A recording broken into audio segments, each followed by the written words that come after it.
తెలంగాణలోని ప్రముఖ పుణ్యక్షేత్రమైన యాదగిరిగుట్ట శ్రీ లక్ష్మీ నరసింహస్వామి వారి సన్నిధిలో గోదాదేవి రంగనాయక స్వామి కళ్యాణ మహోత్సవం ఘనంగా నిర్వహించారు. తిరుప్పవై మహోత్సవంలో భాగంగా తెలంగాణలోని ప్రముఖ పుణ్యక్షేత్రమైన యాదగిరిగుట్ట శ్రీ లక్ష్మీ నరసింహస్వామి వారి సన్నిధిలో గోదాదేవి రంగనాయక స్వామి వారి కళ్యాణ మహోత్సవం ఘనంగా నిర్వహించారు ఆలయ అర్చకులు. ఆలయ అర్చకుల వేద మంత్రోచ్చరణ మంగళ వాయిద్యాల నడుమ అత్యంత వైభవంగా గోదాదేవి రంగనాయక స్వామి వార్ల కళ్యాణ మహోత్సవాన్ని చేపట్టారు. స్వామి అమ్మవార్లను వివిధ రకాల పుష్పాలతో నయన మనోహరంగా అలంకరించి గోదాదేవి రంగనాయక స్వామి వారి కళ్యాణ మహోత్సవాన్ని చేపట్టారు అర్చకులు. కళ్యాణ తంతులో స్వామి అమ్మవార్లకు పట్టు వస్త్రాల సమర్పణ, జీలకర్ర బెల్లం, మాంగళ్య ధారణ వంటి పర్వాలు శాస్త్రోక్తముగా కొనసాగాయి. సుమారు ఈ ఉత్సవం ఆలయంలో గంటన్నర పాటు నిర్వహించారు అర్చకులు. గోదాదేవి రంగనాయక స్వామి వారి కళ్యాణ మహోత్సవానికి భక్తులు అధిక సంఖ్యలో విచ్చేసి కళ్యాణ మహోత్సవాన్ని వీక్షించారు. ఈ కార్యక్రమంలో పాల్గొన్న యాదాద్రి భువనగిరి జిల్లా కలెక్టర్ హనుమంతరావు దంపతులు, ఆలయ డిఈఓ భాస్కర్ రావు, ఆలయ చైర్మన్ నరసింహమూర్తి కళ్యాణంలో పాల్గొని ప్రత్యేక పూజాది కార్యక్రమాలను నిర్వహించారు.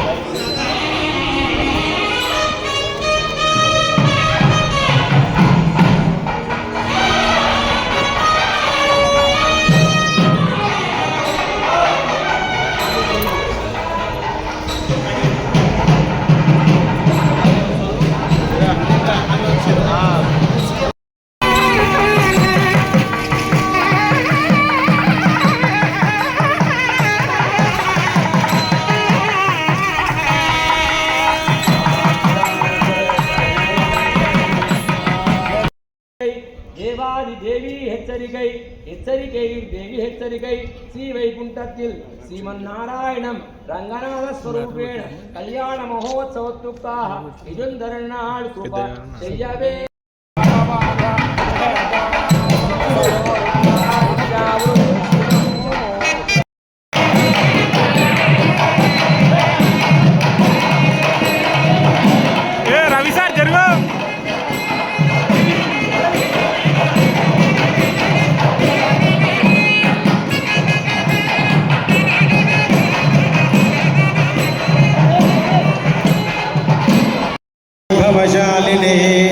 नित्य वैभवदात्रे च श्री नृसिंह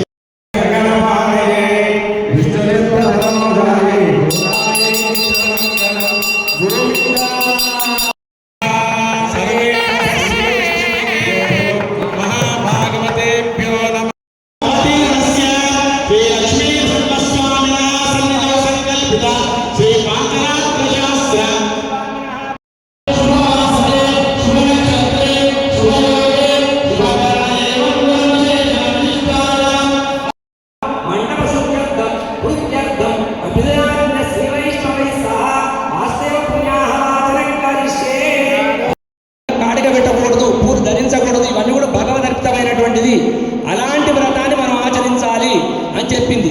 తదుపరి ఏం చేసింది, ఒక్కొక్క గోపికలు లేపుకుంటూ అందరినీ ఒక్కొక్కరిని లేపుతున్నాయి. ఆ 10 మంది గోపికలు ఒక్కడే ఎలాంటి పదార్థం తినకూడదు, ఒక్కడే భగవంతుడు దర్శనం చేసుకోకూడదు, 10 మందితో కూడి దర్శనం చేసుకోవాలి, 10 మందితో కూడి ఆ భగవత్ ప్రసాదాన్ని తీసుకోవాలి. కాబట్టి మనం అందరం కలిసే వెళదాం, ఆ భగవంతుని చేరు. నందగోపునుடைய కోయిలు కాపానే, నందగోపుడు అనేటువంటి ఆచార్యుడు భగవంతునికి పరమాత్మకు ఆచార్యుడు అని అంటే నందగోపుల వారు, నందగోపుడు అనేటువంటి దాన్ని వీళ్ళు కోరిండు. అలాగా కోరి తర్వాత సింహాసనంలో కూర్చోబెట్టారు.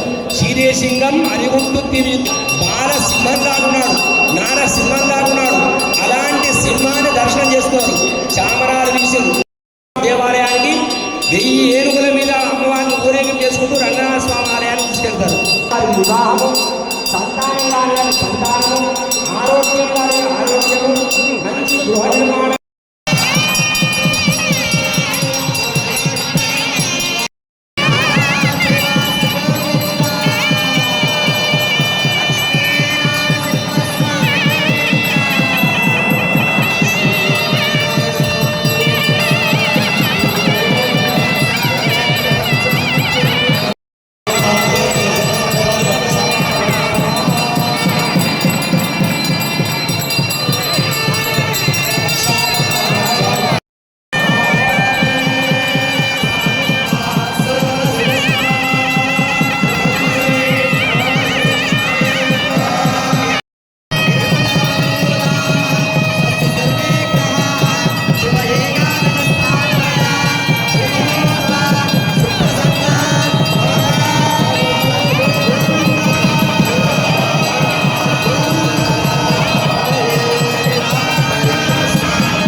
పూజాం కరిష్యే. వారి యొక్క వర్ణన అద్భుతంగా ఆచార్యులు వర్ణించారు వేదాంతీష్కుల వారు. ఎలా అంటే శ్రీ విచిత్త కులనందన కల్పవల్లి.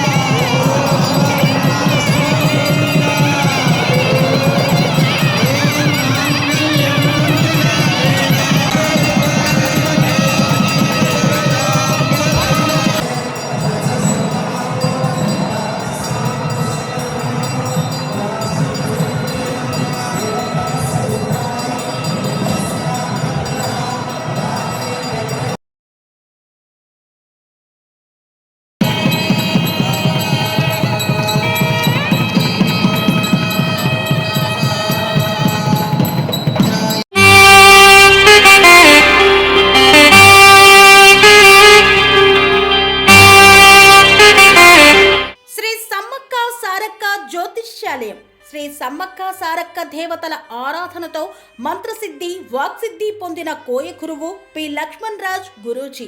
ఈ సృష్టిలో దైవశక్తి ఉన్నది ఎంత నిజమో, దుష్టశక్తి ఉన్నది అన్నది కూడా అంతే వాస్తవం. మనకు తెలియకుండానే మన చుట్టూ దుష్టశక్తులు తిరుగుతుంటాయి. మనమంటే గిట్టని వారు, మన ఎదుగుదల నచ్చని వారు మనపై ఎన్నో ప్రయోగాలు చేస్తుంటారు. ఈ ప్రయోగాల వల్ల మనశ్శాంతి కరువవుతుంది, లక్ష్మీ కటాక్షం దూరమవుతుంది, ఎదుగుదల ఆగిపోతుంది, ఆస్తులు చేజారుతుంటాయి, కుటుంబ కలహాలు చోటు చేసుకుంటాయి, రోడ్డు ప్రమాదాలు జరుగుతుంటాయి, ఆరోగ్య సమస్యలు రావడం, పెళ్లి సంబంధాలు కుదరకపోవడం, వివాహ బంధంలో పీటలు భారడం వంటి అనేక ఇబ్బందులకు గురవుతుంటారు. దుష్టశక్తుల ప్రభావం నుండి బయటపడడానికి, ఉద్యోగాన్ని పొందడానికి, ఉద్యోగ ఉన్నతికి, వ్యాపార అభివృద్ధికి, కోర్టు సమస్యల పరిష్కారానికి, రాజకీయ ఎదుగుదలకు, వ్యవసాయంలో మేటి దిగుబడి కోసం, పిల్లల భవిష్యత్తు ఉజ్వలంగా ఉండేందుకు ఒక్కసారి మీరు శ్రీ సమ్మక్క సారక్క జ్యోతిష్య ఆలయాన్ని సందర్శించండి. లక్ష్మణ్ రాజు గురూజీని కలవండి. మీ జీవితంలో ఉన్న సమస్త సమస్యలకు పరిష్కారం దొరుకుతుంది. నరదోష, నాగదోషం, బాలగ్రహ దోషాలు, లక్ష్మీ కటాక్షం కోసం, ఆర్థిక అభివృద్ధి కోసం, కనుదిష్టి ప్రభావం, చెడు ప్రయోగాల నివారణ కోసం శక్తి పూజలు చేసి శాశ్వత పరిష్కారం చూపుతూ యంత్రాలు ఇవ్వబడును. అంతేకాక సంతాన ప్రాప్తి కొరకు, సర్వరోగ నివారణ కొరకు వన మూలికలతో మూలికా వైద్యం చేయబడును. సమస్య ఏదైనా పరిష్కారం మా వద్ద లభించును. నమ్మకంతో రండి, ఆయురారోగ్యాలతో వర్ధిల్లండి. మా అడ్రస్ శ్రీ సమ్మక్క సారక్క జ్యోతిష్యాలయం, కోంపల్లి కమాన్ వద్ద, కోంపల్లి, మేడ్చల్, మల్కాజ్గిరి జిల్లా. సంప్రదించవలసిన ఫోన్ నంబర్ 6369684174.